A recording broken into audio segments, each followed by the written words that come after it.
নাই, ঠিক আছে? বিয়ে বাড়িতে আসি নাই, দাওয়াত খেতে আসি নাই যে আমরা 10 ক্যান্টনমেন্ট থেকে আসছি এই জায়গায় দাওয়াত খেতে আসছি, এরকম কিন্তু না।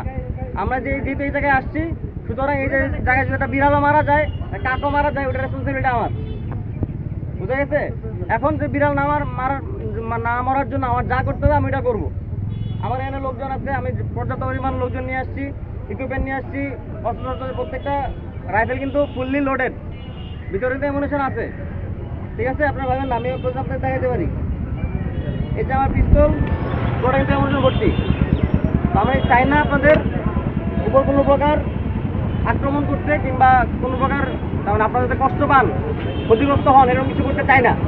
কিন্তু আপনারা বাধ্য করেন, আমি যদি বারবার খালি ফোন পাই যে অমুক আমাকে থ্রেট দিচ্ছে, মৃত্যু হুমকি দিচ্ছে, আগুন দিয়ে পোড়াই দিতেছে, বাড়িঘর লুট করা করতেছে, আমি কিন্তু তার মানে নর্মালি বসে থাকবো না। নর্মালি গিয়ে আপনার ডেকে নিয়ে আমি আপনার নিয়ে দই মিষ্টি খাওয়াবো না। আমি এমন কাজ করবো যেটা আপনার পছন্দ হবে না, বুঝা গেছে?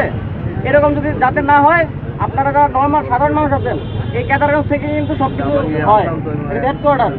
আপনারা দেখবেন যে 5-6 জন বসে আলোচনা চল অমুকের বাড়ি থেকে আগুন লাগা দেয়, আর বাকি 10 জন মিলে ঘিরে ধরবেন। কেন আগুন লাগাবি? আগুন লাগানো যাবে না। যদি দেখেন যে বাকি 5 জন ওরা তো আমার বাড়িতে আগুন দিচ্ছিল, তাহলে আমরা এবারে গিয়ে যাই, আপনার সাধারণ মানুষ মিলে আটকাবেন না, এটা করা যাবে না এখন, বুঝা গেছে? এই যদি কিছু হয়, বললাম না যে কোনো পার্টি দেখবো না, আমার তো কোনো দল নাই, আমার কোনো পার্টি নাই, আমার আছে হচ্ছে দেখবো খালি কালপ্রিট, সন্ত্রাসী দেখবো, কালপ্রিট দেখবো, কে মারামারি করতে দেখবো। আশা করে মনে হচ্ছে যারা হাতে লাঠি দিবো সেই মনে করেন যে আকাম করছে, যারা চুরি দেখবো, সে সুবিধা ফল কাটুক আর জায়গাটুক, তারাই আমি ধরবো, বুঝা গেছে? সুতরাং এই ধরনের কোনো পরিস্থিতি সৃষ্টি করা যাবে না, ঠিক আছে?